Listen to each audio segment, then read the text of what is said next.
going to start now.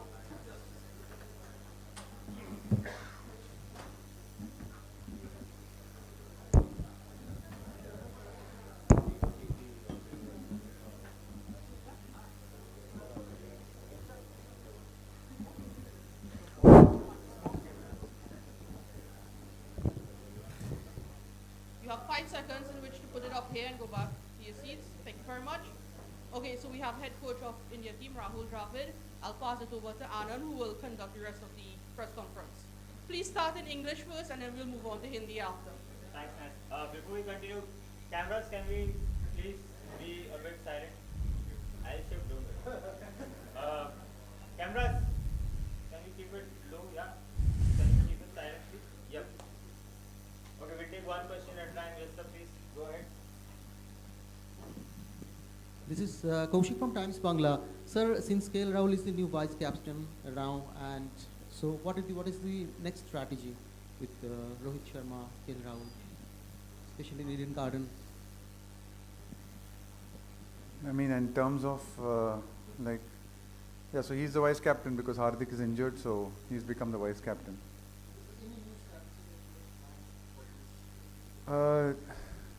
No, I mean, I think things are going pretty well.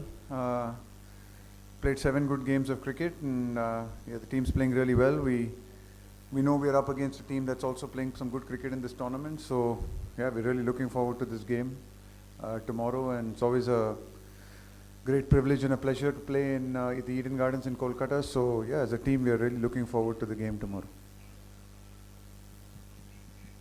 Hi, Jani sir, Sandeep here. As you were playing South.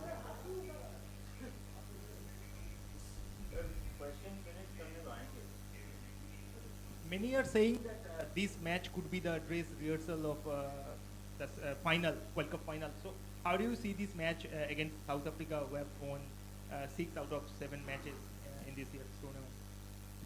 We're not really worried about what many are saying. We are focused on this game. We know it's one of the league games in the tournament. What happens from here on in is still 2 or 3 games to go. And both the teams, whether it's us or whether it's South Africa, we still need to earn the right to be there in Ahmedabad. So no, I mean, we are not seeing it as that way. We are just seeing it as, like I said, answered the earlier question, a game in the league phase against a team that is playing some very good cricket, and looking forward to it. Rahul sir, just wanted to know the thought process behind picking Rashid Krishna as Rahul Hardik replacement, because you have the option of picking someone like Tilak Verma, who could have chipped in with ball as well if required. So just if you can explain the thought process. I think it's pretty obvious thought process. I mean, after Hardik has been injured, which he has been for the last 2 or 3 games, and then obviously didn't play a couple of the games in the Australia series as well. We have played with a combination which has been 3 fast bowlers and 2 spinners. In our reserves, in the guys sitting outside in the 15, we had a backup for the spin, we had a backup for a batting, and we had a backup in the bowling all-rounder category. So we did recognize that if this is a combination we're going to take, and if there is a issue of an illness or a small niggle or an injury, then we need to have a backup for that. It also allows us to play other combinations. It doesn't mean that we can't play other combinations, but if this is the one combination which we have gone with recently, then that is the one area which we possibly hadn't backed up with the injury to Hardik Pandya.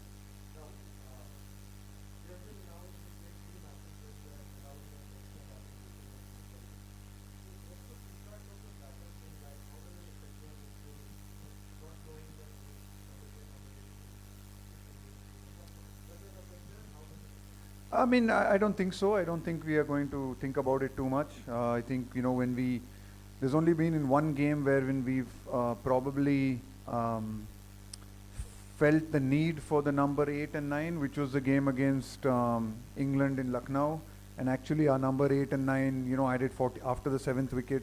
The next couple of wickets gave us 46 critical runs on a tricky wicket. So I think we got to have confidence in our 8, 9, 10, 11. The ones that we have now, I think they are working very hard. and they're doing the best that they can. And I don't think the batsmen really, to be honest, need to think about it or worry about it. I think if you play good cricket through the 50 overs and play according to the situation and what the demands of the game are, I think there's enough quality in that top 7 to look after itself. Yeah.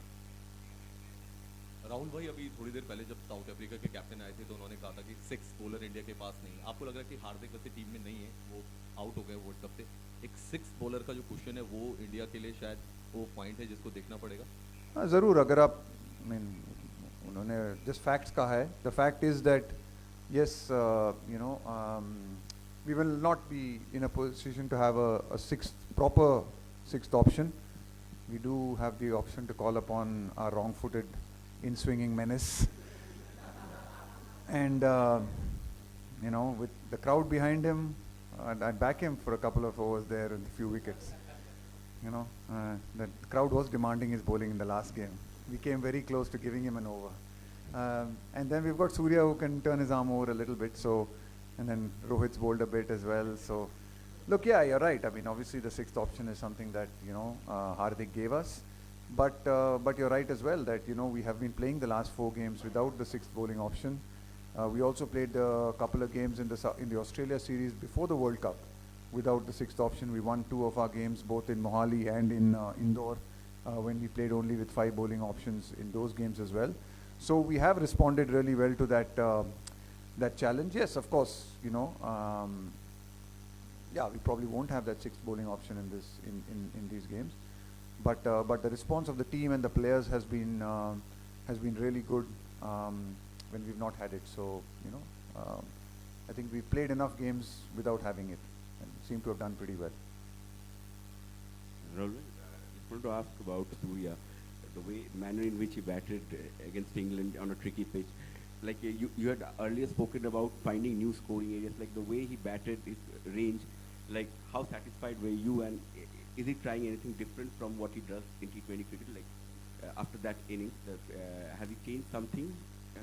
No, I think like we said earlier, I think I was asked this question, I think, when he was going through a little bit of a tough phase as well. And, I think for him and for everyone else, I mean, it's a constantly, you have got to keep improving, you've got to keep evolving, you've got to keep getting better. And the more, kind of situations he finds himself in and he comes out of it like he did, really well against England, the better he's going to get at it. Yes, I mean, there are, just in terms of, just the areas in which he scores in T20 cricket and how quickly he has to go in T20 cricket. He's obviously, been exceptional at that. And it's good to see that, in one-day cricket, he's also realizing that maybe at times you can give yourself a little bit more time to settle in.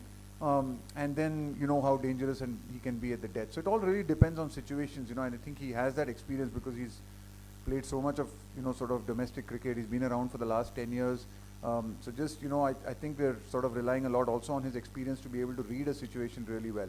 I mean, in the last game, which we played in Bombay, we had set a really good platform. So again, it was really nice to have someone like him, and he could almost go from ball 1. It didn't kind of work out. He got out a bit quickly. But it was a perfect scenario for us, for him to, just explode, and that score of 350 or something that we got, him going suddenly, that could have been 380. So that's a really good, nice cushion to have.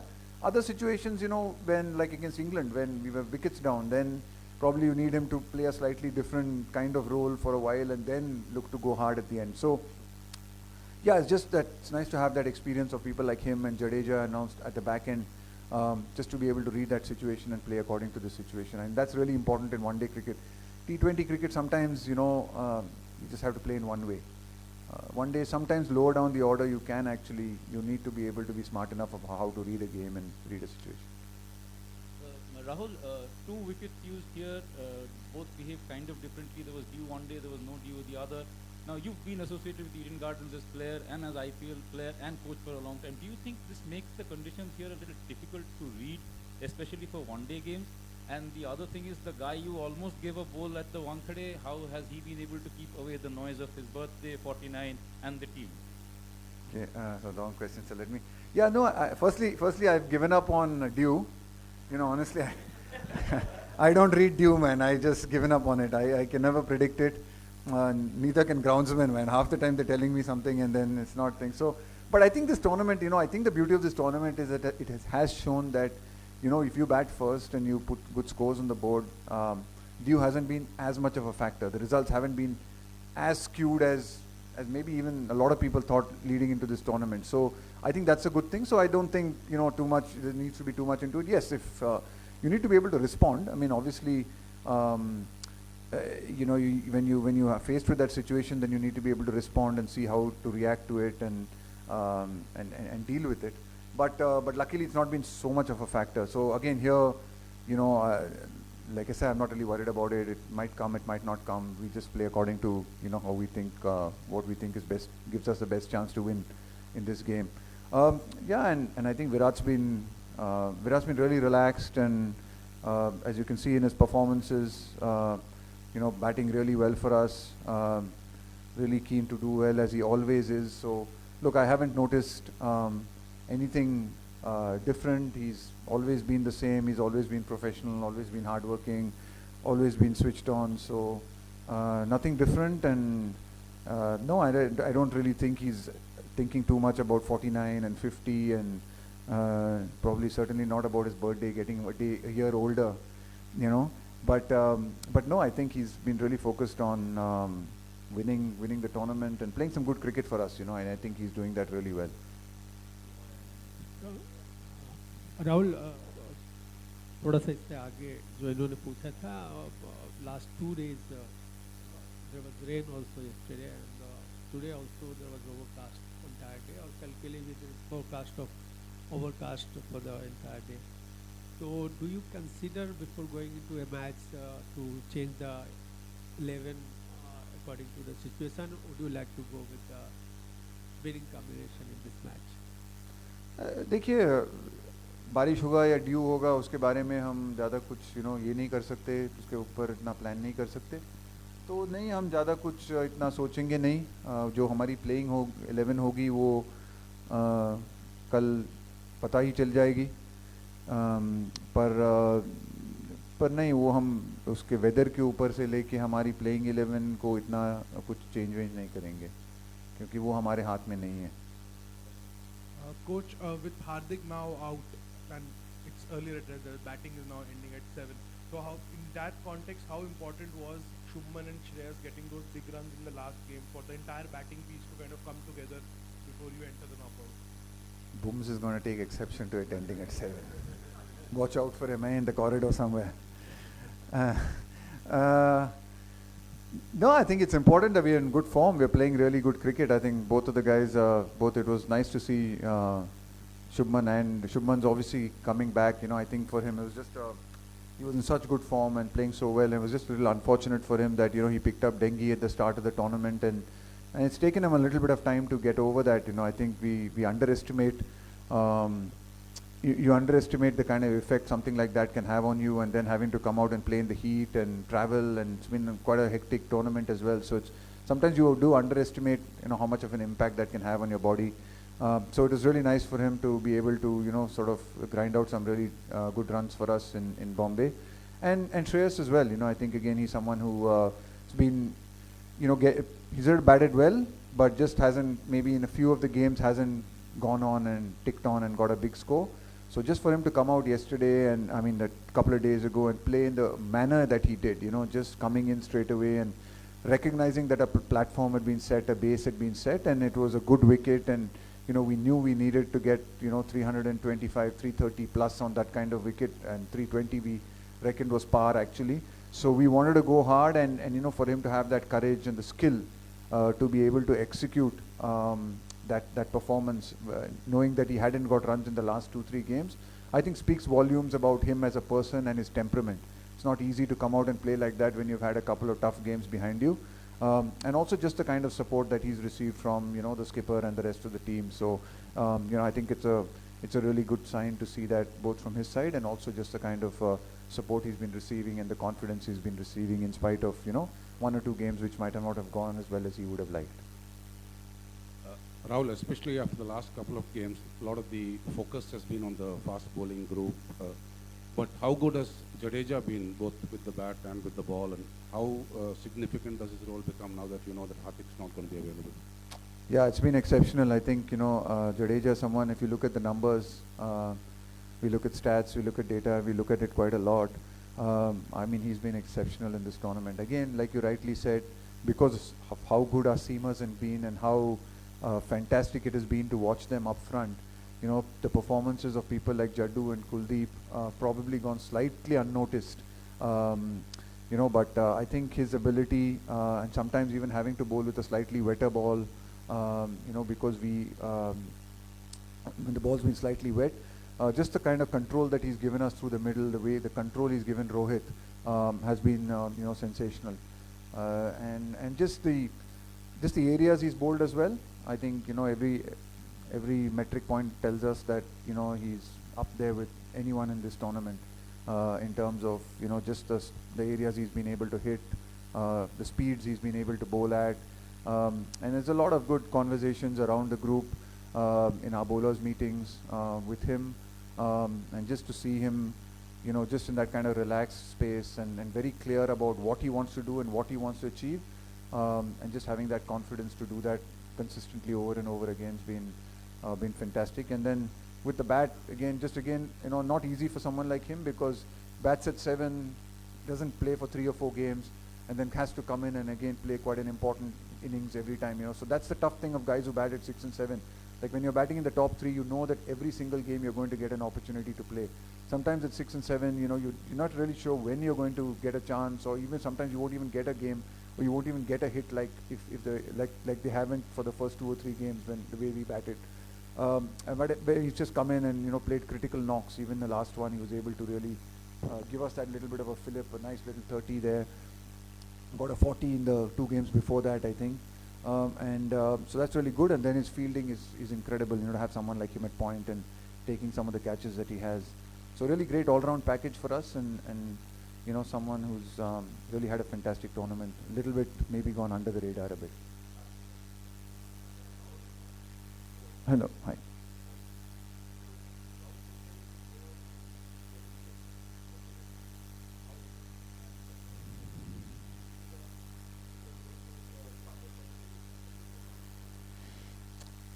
Yeah, the wicket looks good. That's the first answer to the first question. It looks good. And like I said earlier, yeah, I mean, I think South Africa is playing really good cricket. They are second on the table, so compared to all the other 9 teams in this competition, the other 8 teams in the competition, other than the 2 of us, we are at the top of the table. So it is a contest again. 2 teams that are playing very good cricket, and they have played really well. I mean, they've also travelled across the country, and they've got a good balance in their side. Some of the batsmen, they've been putting up really big scores as well. So yeah, they've been playing very well. So whether they're the toughest or not, it's I mean, I think there are 3 or 4 other good teams in this tournament as well. Maybe some of them haven't clicked as well as they would have liked, or they've had a tough run. But South Africa certainly has been playing very well.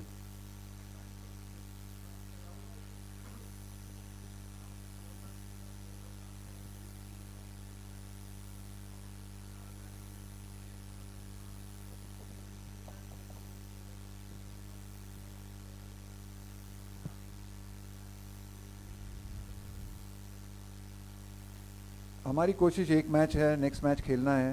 आगे की सोचने की कोई मतलब ज़रूरत नहीं है कि हम ये कर सकते हैं या वो कर सकते हैं. सबसे बड़ी इम्पोर्टेंट चीज़ है अगला मैच. हम लोगों ने 7 बहुत अच्छे मैच खेले हैं, बहुत अच्छी क्रिकेट खेली है, और इसके कारण खेली है क्योंकि हमने ज़्यादा आगे नहीं सोचा है, और ये नहीं सोचा है कि कहाँ पे मानी जाएगी ये टीम, या किसी ने कहा फाइनल खेलेंगे या सेमीफाइनल खेलेंगे, ये सोचा ही नहीं हम लोगों ने. हम लोग यही सोच रहे हैं कि अगला मैच क्या है, किसके खिलाफ है. And we are not even trying to think about who we are playing. It's all about us. It's our preparation, our planning, and whether we can execute our skills. And I think everything that we are looking at this point of time is telling us that in every department we have executed our skills really, really well. And if we keep executing our skills, and if somebody outplays us and outbeats us, then good luck. Yeah, we shake their hand and walk away. But the end of the day, focus has to be on us and not really worry about who we are coming up against. Thank you.